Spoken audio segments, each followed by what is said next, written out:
In this class, we are going to discussing about the important points for drawing shear force and bending moment diagram, right?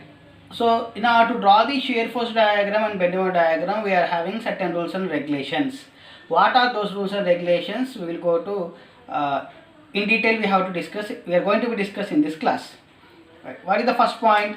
So, the first point is consider the left or right portion. That is very important. So, in a beam, we are having different types of beam, whether it is a cantilever beam or simply supported beam, overhanging beam or continuous beam, whatever it is. Whenever you are having a beam, either you have to select from this end or you have to go from other end. That means either you have to move from the left end or you have to move from the right end. Right. When you have to move or when you are supposed to move from the left end, simply you have to consider the upward force is positive and downward force is negative. And most of the problems when I am solving, I am considering the upward force is positive, downward force is negative. That means I am trying to move on from my left hand side. Whenever you have to move from the right hand side, simply vice versa. That means upward force is negative and downward force is positive, like in this case, right? So this is the first point. It is very important. Whatever the type of beam it is, simply you have to consider either you have to go for the left end or you have to go from the right end. There is no problem, right? Only your sign will be changed. That is the only thing, right? Right. That is the first and very important point. Right. Next, second important point is add the forces including reaction. What does it mean? Right. So whenever you are having a beam like this, whenever you are having a beam like this, so you are having a reaction forces like this, and you are having a 1 point load like this, right? Right. That means add the forces including reaction means whatever the type of beam it is, simply you have to consider almost all the forces whatever you are having.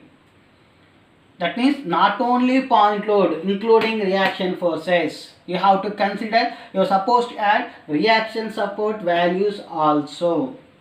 That is the reason why we are having from some formula, that is upward force is equal to downward forces, a clockwise movement equal to anti-clockwise movement. While you are calculating, there is some relation.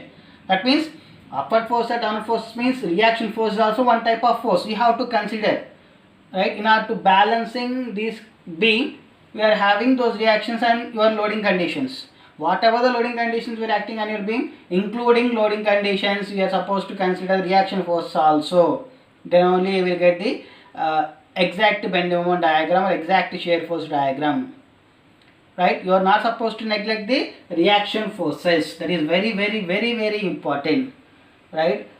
Supports means you are having, whenever you are having a support, you are having reaction forces. That point you have to be remember.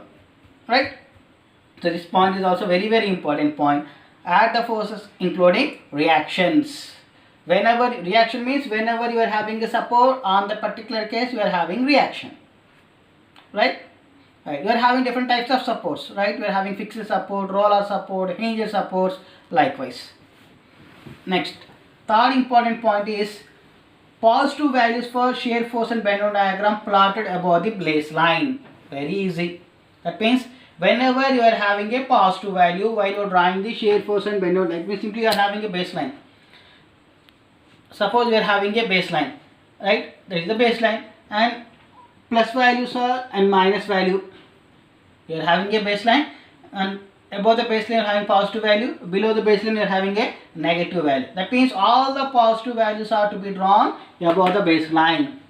All the negative values are to be drawn below the baseline. That is the point here, right? That is a very important. Whenever you are having a positive value in a shear force diagram, simply you have to draw above the baseline.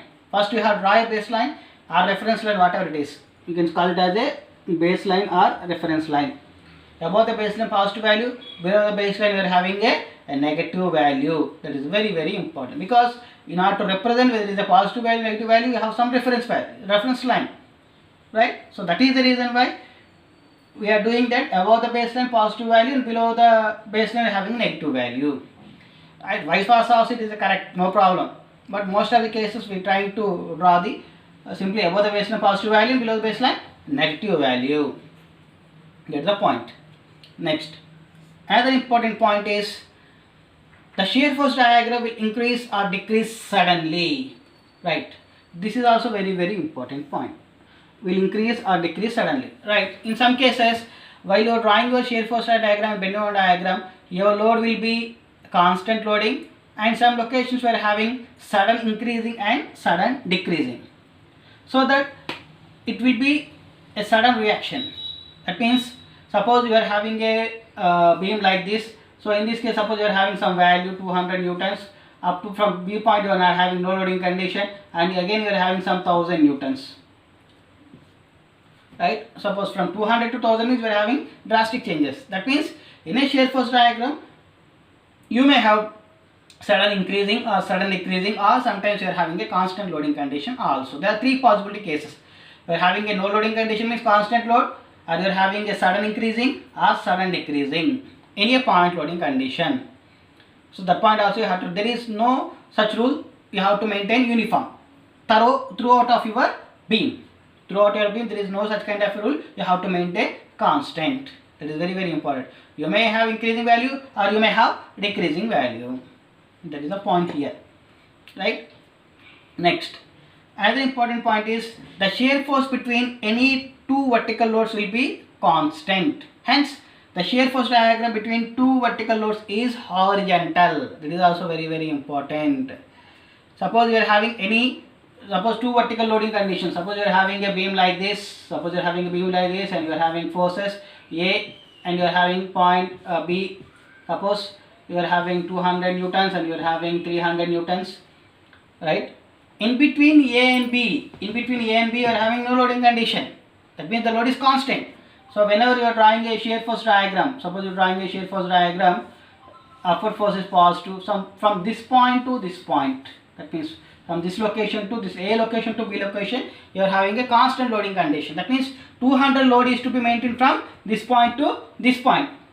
200 loading condition is to be maintained from this point to this point, so that the load is to be maintained constant loading condition, right? So at B point you are having a change, that is 300. So that means you have to drop below the baseline. So this is the baseline.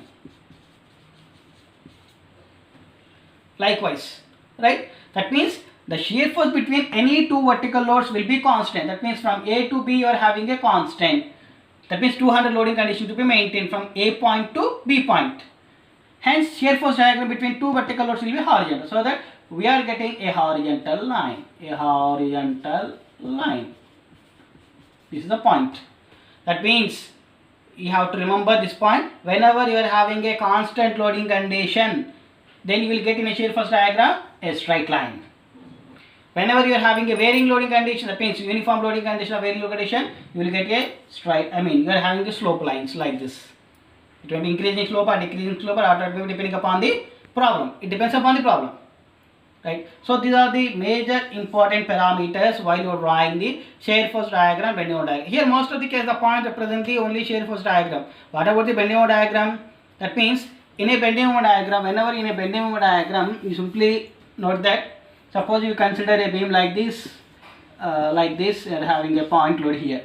That means here in this location A, B, C. That means while you are drawing the bending moment diagram, you please remember that at the starting point and ending point are always 0. Always 0. Why it is 0 means simply here it is bending moment means it is force into perpendicular distance or force into distance. So at this point location you are not having, you are having a force but no distance. So this value is 0. And in this location also you are having a force, no distance, so this value is also 0. Only you are having at C location you are having a bending moment diagram.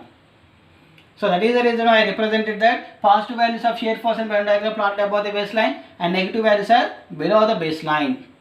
So only in a bending moment diagram, at the end of the reaction supports or end of the points you are having 0 values. Simply you keep 0 values at the end points. That is sufficient. The remaining points simply you have to draw your diagram. So that is how you are supposed to draw your shear force and bending moment diagram. It is very important for any type of beam. It may be cantilever, simply supported, overhang or continuous, whatever it is.